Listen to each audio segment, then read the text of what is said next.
السلام عليكم ورحمة الله وبركاته. إن الحمد لله نحمده ونستعينه ونستغفره ونؤمن به ونتوكل عليه ونعوذ بالله من شرور أنفسنا ومن سيئات أعمالنا. من يهده الله فلا مضل له ومن يضلله فلا هادي له، ونشهد أن لا إله إلا الله وحده لا شريك له، ونشهد أن سيدنا محمدا عبده ورسوله صلى الله عليه وعلى آله وأصحابه ومن تبعهم بإحسان إلى يوم الدين. أعوذ بالله من الشيطان الرجيم. إن الإنسان خلق هلوعا إذا مسه الشر جزوعا وإذا مسه الخير منوعا. فقال النبي صلى الله عليه وسلم: عجبا لأمر المؤمن إن أمره كله له خير وليس ذلك لأحد إلا للمؤمن. إن أصابته سراء شكر فكان خيرا له وإن أصابته ضراء صبر فكان خيرا له. صدق الله العلي العظيم وصدق رسوله النبي الكريم ونحن على ذلك من الشاهدين والشاكرين. Alhamdulillahi Rabbil Alameen. Respected brothers, inshallah I won't take much of your time. Allah subhanahu wa ta'ala mentions one of the qualities of a human being is his emotions. And especially when he goes through difficult time, at times when things are not in his favor, he becomes extremely impatient. So Allah subhanahu wa ta'ala makes mention of this. إِذَا مَسَّهُ الشَّرُّ جَزُوعًا. When a person goes through any kind of difficulty, when he goes through even a little bit of discomfort, when I talk about discomfort, you're driving a car and you had that parking lot in your mind and someone else came and, you couldn't get that parking lot. So now you're going to start complaining. And you're going to get anxious. And maybe even more, you might even swear, you might even say different things, which is so inappropriate. But you have another parking where you can park. It's just that maybe this parking was taken by someone else and you were supposed to get that parking. So even that little bit of discomfort, a person becomes very anxious. A person becomes very impatient. So this is one of the weaknesses that a human being has. وَإِذَا مَسَّهُ الْخَيْرُ مَنُوعًا. And when Allah subhanahu wa ta'ala opens the doors up for him, then he becomes very stingy, very miser, and he just wants to spend money upon himself and those where he can get fame, name from, but nothing more than that. So this is basically the nature of human being. So what I want to explain today in this short span of time is how to develop sabr. What is sabr? Patience. Now it's just the decree of Allah subhanahu wa ta'ala that we all will go through. We all go through different conditions. Condition of happiness, condition of sadness. So we go through these conditions here. It's inevitable. We have to go through that. We have to face it. But what Allah subhanahu wa ta'ala expects from us is that we respond in a positive way when we go through a difficult time and we don't react in a negative way.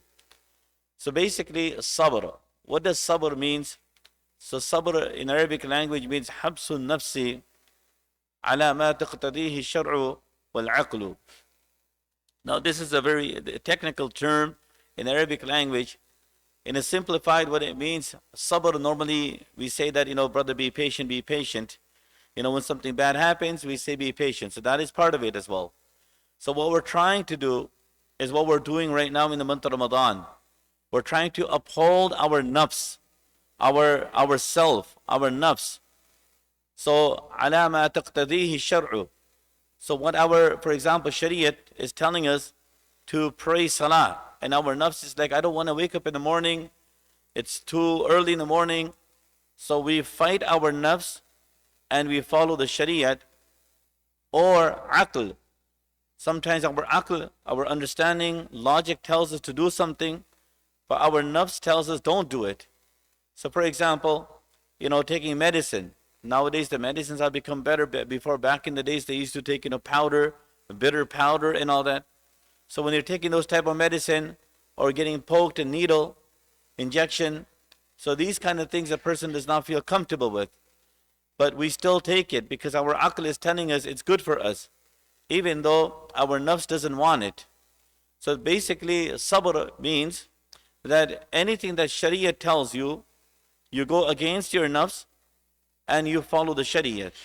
Anything that your aql tells you, which is not going against the Sharia, obviously, you do that and you don't follow your nafs. So just to break this down, there are three types of sabr. One is sabr ala ta'a, sabr ala al-ma'asi, sabr ala aqdarillahi ta'ala, ala qadrillahi ta'ala. So there's three types of sabr. The first one is basically a person ala ta'a, obedience of Allah subhanahu wa ta'ala. In order for you to be obedient to Allah subhanahu wa ta'ala, it becomes burdensome on yourself. So salat example I gave you, fasting example is another example. So when you want to fast, what normally happens is, oh no, today I have to go to work, today I have to go to meeting or maybe track and field, I have to go to school. It's not easy for me to fast. But what do? We try to fight our nafs that no, I will keep the fast regardless of my condition. Just a couple of days ago, one brother, he works in a construction company. And he came to me. This is also a misunderstanding within the people. He came to me and he said that, look, I work in a construction company. So because I work in a construction company, I'm not able to fast. Because obviously they do such, hard labor work. So his understanding was if he can't fast, then he had to give fidya. So he was a young person. So I told him, no, that is not the correct understanding, that if you can't fast, you give fidya. Allah subhanahu wa ta'ala says in the Quran that فَمَنْ كَانَ مِنْكُمْ مَرِيضًا أَوْ عَلَى سَفَرٍ فَعِدَّةٌ مِنْ أَيَّامٍ أُخَرَ. If you're not able to fast, then if you are sick, or if you're traveling and you're not able to fast, then فَعِدَّةٌ مِنْ أَيَّامٍ أُخَرَ. Then fast in some other days after the month of Ramadan. Not that he will give fidya. So this person here thought that, okay, if he can't fast in the month of Ramadan, and this is a big misunderstanding within the community as well, that if anyone who is not able to fast for some reason, then he should give fidya. Fidya is only for that person. What does fidya mean? Fidya means the alternative by giving sadaqah. Now this is for only that person who is terminally ill, meaning that he has no hope of fasting even after the month of Ramadan. His condition has become so weak, his health condition has become so weak, that even after the month of Ramadan, there is absolutely no hope in him that he can fast. Maybe because of his sickness, because of his disease, because of his old age. So that person will be fast, that person will give fidya according to sadaqatul fitr, whatever the amount is. But the person who is, for example, this person here, he's a healthy person. So I told him that, look, there's a couple of things you can do. Talk to the manager and tell him that you're fasting, and maybe he might make things easy for you. I also told him that if you can't fast, then try to at least fast on weekends, weekdays, holidays, long weekends, whenever you get. And any fast that you miss, make it up after the month of Ramadan. But there's no such thing as giving fidya. But I told him to convince your manager. So alhamdulillah, after a few days he comes back and he tells me that my manager, he understands the situation, and he said that, you can leave early and you can take a break and you can do as much as work you can, no problem. So this is again sabr ala ta'a. His nafs, he had so much challenges from his nafs. One was that if he's working too hard, he's going to get thirsty and hungry. And the other challenge was that if he lets go of this job, can he find another job or not? So your nafs is telling you so much that no, you got to do this, you have to do this. But on the other hand, it's a command of Allah subhanahu wa ta'ala that you should fast in the month of Ramadan. فَمَنْ شَهِدَ مِنْكُمُ الشَّهْرَ فَلْيَصُمْهُ. Anyone who finds the month of Ramadan, you should be fasting. So this person worked hard. And when he worked hard, Allah subhanahu wa ta'ala opened the doors. So this is exactly what we do. We try to be patient and we don't give up. Rather, we be steadfast and be firm and ask for Allah subhanahu wa ta'ala's help, Allah ta'ala will open the door. And we find many, many cases like this. Either people having problem praying salat at work, but when they were firm and they carried on praying, Allah subhanahu wa ta'ala opened the doors up and they were able to pray salah. So this is basically the first type. Our parents, Allah subhanahu wa ta'ala says very clearly in the Quran, and especially for the young ones, you on one side, it's your friends that are calling you that let's go out, let's chill at night, but your mother calls you and says, can you bring milk for me? Can you stay home today? Can you do this for me? Now obviously this is ta'ah, this is obedience. Obedience to parents is obedience to Allah subhanahu wa ta'ala. Now on the other hand, there's a challenge because your friends, you don't want to miss your friends. So you let go of your friends. Your nafs is telling you to stay with your friends, but you let go of that for the sake of Allah subhanahu wa ta'ala, and you are firm and you are respectful to your parents. So this is called sabr ala ta'ah. And on this Allah subhanahu wa ta'ala says, إِنَّمَا يُوَفَّ الصَّابِرُونَ أَجْرَهُمْ بِغَيْرِ حِسَابٍ. Allah subhanahu wa ta'ala will give abundance of reward, complete reward, full reward for their patience. Because only Allah subhanahu wa ta'ala can judge what they go through, what difficulty they had to go through. Can you imagine a person with his friends? He had to give up so much just to be obedient to his mother and his father, but he did that for the sake of Allah subhanahu wa ta'ala. The second category is sabr anil ma'asi, disobedience. So this disobedience one is the challenging one. This is where, when your nafs is telling you to do haram things. Now obviously there's so many haram things a person can do. Especially in this day and age, we find, our eyes, we tend to look at so many things. There are so many people that are dressed inappropriately. There are so many, things out there which we're not supposed to be seeing. There are so many things on our phones that we're not supposed to be seeing.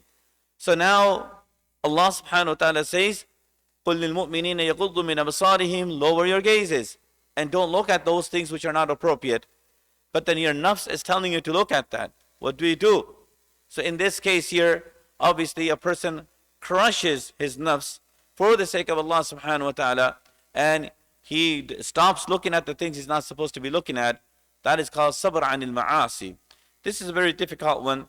We find from Yusuf alayhi salatu wasalam, a prime example in Yusuf alayhi salatu wasalam. Can we imagine, a woman of that status, not a lowly woman, a woman who is a king's wife, at such a high status, she lures Yusuf alayhi salatu wasalam and tries to attract Yusuf alayhi salatu wasalam. But again, Yusuf alayhi salatu wasalam was very firm. And he actually said it very clearly. رَبِّ السِّجْنُ أَحَبُّ إِلَيَّ مِمَّا يَدْعُونَنِي إِلَيْهِ. That I'd rather go to jail and spend my time in jail than to be invited towards, what you're calling me. So again, we can imagine in today's day and age, we find a lot of youngsters, especially when they're not married, they go through so many challenges. They meet up someone at school, they meet up someone at work, and many different relationships happen, and they are not appropriate. They are haram. But on the other hand, Allah subhanahu wa ta'ala is telling you, be patient. Be patient. Now for the sake of Allah subhanahu wa ta'ala, you are patient, so Allah subhanahu wa ta'ala will give you better reward. Now, just on this note here, I'm looking at the time and I want to make sure I don't go over the time today. But just to explain this point a bit more, let's try to understand this story. Let's understand this point through a story. Especially for our youngsters, it's very, very challenging and very difficult for them that, and not just youngsters, I think it's everyone nowadays, especially when you're working this in an environment, sometimes you're living in a house, one roof with multiple people inside, different rooms with different people inside. So we go through so many different, temptations, and it's hard for us to control, listening to music and many different things. But if you are patient, so there's one beautiful story that is recorded in Delhi, some time ago. There was a riot, a communal riot that broke out between the communities, and the government had to reinstate a curfew. So no one was allowed to go out. Everyone had to stay home. So what happened was there was one young girl. Somehow she, came out, and she was not able to go back to her home. So she found a masjid, a nearby masjid.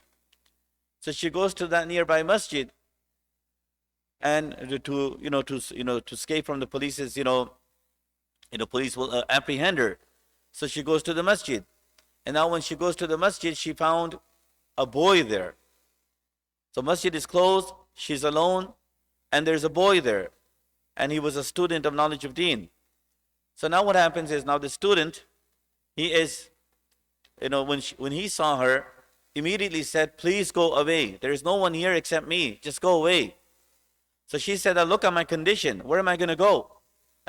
I can't go anywhere. There's a curfew outside. I'll be in trouble.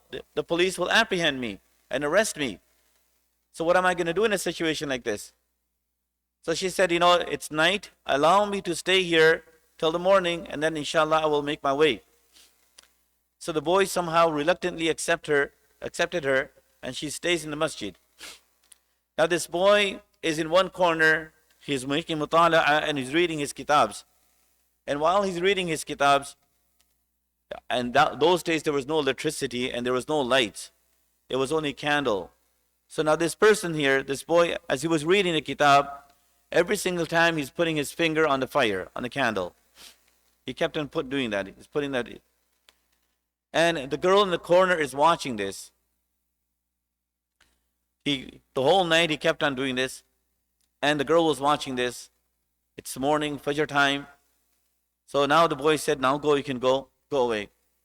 So she said that I will definitely go away, but I want to know one thing from you. There was something that you were doing, it just was so weird, that every single time you kept on putting your finger by the fire, like in a candle fire, and you kept on putting your finger there. What was that you were doing? So he said that if he insists, I'll tell you. What it was is, throughout the whole night, I kept on getting these waswasas. I kept on getting these evil thoughts in my mind that she is all yours. There's no one here. You can sit with her, you can talk with her, you can do whatever you want with her. Why don't you go? So I kept on reminding myself that if this little bit of fire, this small little fire, the fire which is on the candle that's kindled, if this little fire is, I can't even tolerate the intensity of this fire here, how will I tolerate the fire of Jahannam if I was to do something haram? So now because of this, now this individual kept on doing this here.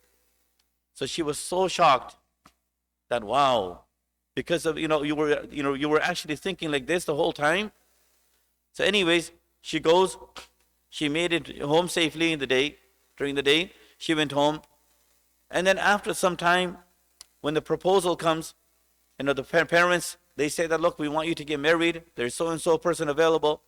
So she abruptly said that if I marry anyone, I'm going to marry that boy. I'm going to marry that same boy who I saw, in the masjid. So they said that, why? Because he is very trustworthy. He didn't do anything haram. He respected the Sharia. He respected the law of Allah. And he didn't do anything haram. And he's a very trustworthy man. And she explained the situation. So eventually they did get married. Now think about the situation here. What happened? The first part is sabr. The first part is what? Sabr. And the second part is what? The reward from Allah subhanahu wa ta'ala. That, there's two ways of getting this, this girl here. He could have got access to this girl in a halal way and in a haram way. But Allah subhanahu wa ta'ala made it such, he feared Allah subhanahu wa ta'ala. And Yusuf alayhi salatu wasalam, towards the end of the story, when Allah ta'ala speaks about the whole story of Yusuf alayhi salat, at the end, this is what Allah ta'ala says. Innahu mayyatiqi, when Yusuf alayhi salatu wasalam, when his brothers found out that, Anta Yusuf, are you Yusuf? Are you really Yusuf? And he says, I am Yusuf, wa hada akhi. Right? So at that time, Yusuf alayhi salatu wasalam said, Innahu mayyatiqi wa yasbir fa inna Allah la yudhi'u ajal muhsinin.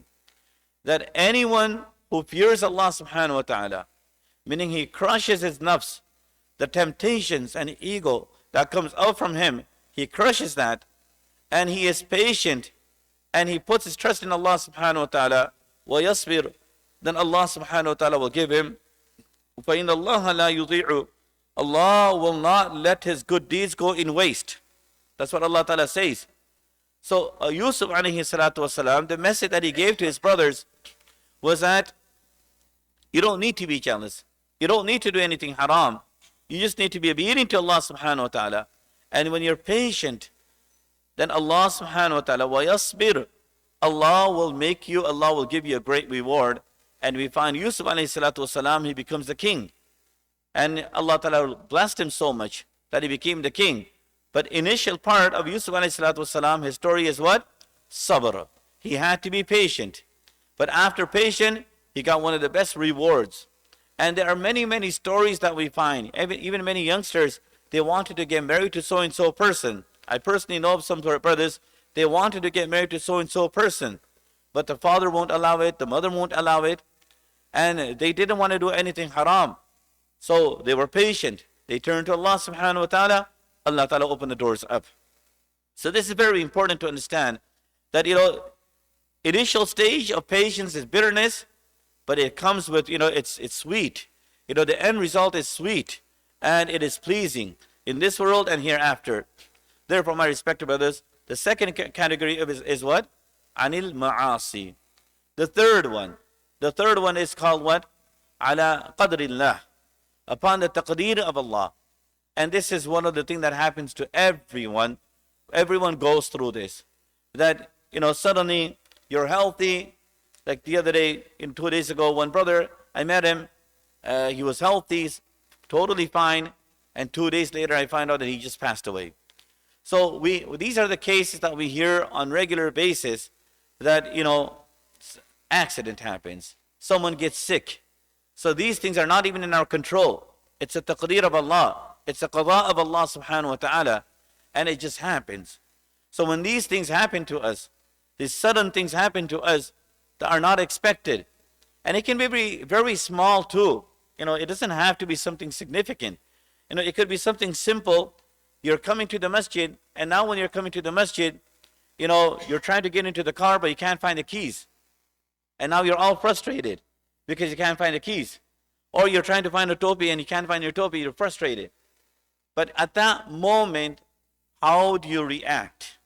Or it could happen that someone, you were coming and someone just pushed you and nudged you. And now how do you react and how do you respond?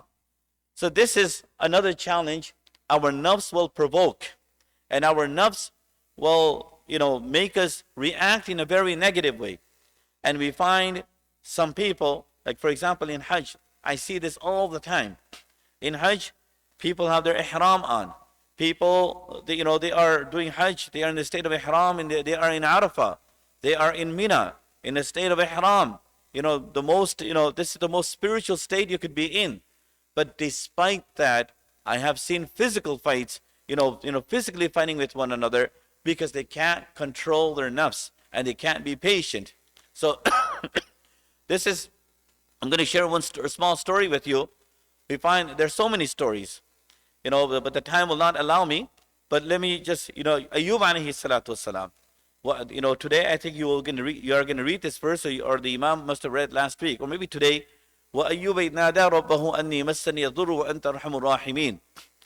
So in this ayat here, Allah subhanahu wa ta'ala is giving us a very important lesson. And the lesson is about Ayyub alayhi salatu wasalam. He was very wealthy. He had lots of children. And Allah subhanahu wa ta'ala, he was very, very, very affluent. Allah had given him every single thing. But what happened was, after some time, Allah Ta'ala took everything away. So now he started to get sick. He had disease. He had skin disease. They say besides his eyes and beside his tongue, every part of his body was affected. To such an extent, now I'm only talking about the famous narration which is in Ibn Kathir, because the details of it is not mentioned in the Quran. Only Allah Ta'ala only says that he went through some difficult time. And he went through some kind of disease. But what it was, no one knows about it. But if you look at other books of tafsir, you're going to find so much story which we're not even going to go into. But the fact was, Yusuf alayhi salatu wasalam, he went through some disease. Ayyub alayhi salatu wasalam. And it became so bad, that no one wanted to stay with him. No one wanted to stay with him. Even everyone left him. His own family, everyone left him. Because his physical state was so bad. So they left him. And they actually kept him in the area where people throw their garbage. That's where he was kept. And that's how bad it's going. The only person that stayed with him was his wife. And they say that she was also the daughter of Yusuf alayhi salatu wasalam. The wife of Ayub alayhi salam was the daughter of who? Yusuf alayhi salatu wasalam. So she stayed and she did whatever she could. And the time became so bad that she actually had to earn money and make a living because everything was gone. So at that moment, no one was there. Now, it's very interesting that I'm talking about a story of Ayub alayhi salatu wasalam, but it's a reality. We face these kind of things. There was a time I don't want to give so much details because, I don't want people to know but I just want to, there was one individual. He became very sick and he became very ill. And to such an extent that no one was able, I actually went to see him as well. And, he was not able to control his, bowel movement. Everything will just come out. And it became so bad that even his own family members were not able to take care of him. No one was able to take care of him. So we found a person in the area, another person who used to go regularly in Jama'at. And when he went in Jama'at, mashallah, he was used to training his nafs. And he had control over his nafs. So that person, when I went to his house, I could not even stay there for 2 minutes because of the smell that was emanating from his body. But this individual, Allah Ta'ala, mashallah, elevated status, mashallah, this person here, he was able to stay with this individual the whole night, sleep there, change the diapers, take care of him, do everything. Why? Because he had that control over his nafs. And if you don't have that, we are seeing this today. How many people that when they cannot see these difficult conditions, they walk away from their own family members. I can't see just the other day, we're doing janazah and the son comes. I said, son, look, this is going to be your first janazah. This is going to be your first ghusl that you're going to give to your father. And your father may have given you ghusl thousands of times, but this is going to be your first time giving ghusl. Come, see your father. He would, if there is anyone your father would want to for his ghusl, it would be you, the son. He comes in, boom, he opens the doors and goes away. Nope, I can't see this. And he walked away and he couldn't take it. So why? Because he didn't have sabr. So this topic here is a bit long. I'm not able to finish this topic here. But what I'm trying to say is that when any difficult time comes upon you, well, at that moment, we need to be patient. We're not supposed to be complaining. So a lot of people, they complain at that moment. Whether you lose your keys, whether you didn't get your food. Prophet sallallahu alaihi wasallam, it's amazing that in the morning when he wakes up, he asks his wives, is there any food to eat? So they say that no, there's no food. Now can you picture yourself the whole night, you were sleeping, you woke up in the morning, generally we're hungry, we need something to eat in the morning, and there's no food in the morning. What are you going to do? Our fridges are full. But even if you don't have milk for your tea because you have tea in the morning, what are you going to do? How would you react? And this is just the qadr of Allah subhanahu wa ta'ala, that there is no milk. So Prophet sallallahu alaihi wasallam, in his case, forget about milk, there was nothing. So the wife said, we have absolutely nothing today. So Prophet sallallahu alaihi wasallam, look at the emotion. This is what I want to get the message. His emotions, he had no emotions. Idan la asum. All he said was, okay, then I will just fast. No problem, don't worry about it, I will fast. Can we control our nafs like this? Or will we react in a very negative way? So this is what Islam teaches us. That any difficult time you go through, any inconvenience that you go through, at that moment, don't scream, don't shout. Rather, رضيت بالله ربا وبالإسلام دينا. Be pleased with the taqdeer of Allah subhanahu wa ta'ala. This topic requires a bit more detail, and inshallah, we will try to finish this topic, tomorrow, and we'll continue this topic a bit more so we can understand this topic here.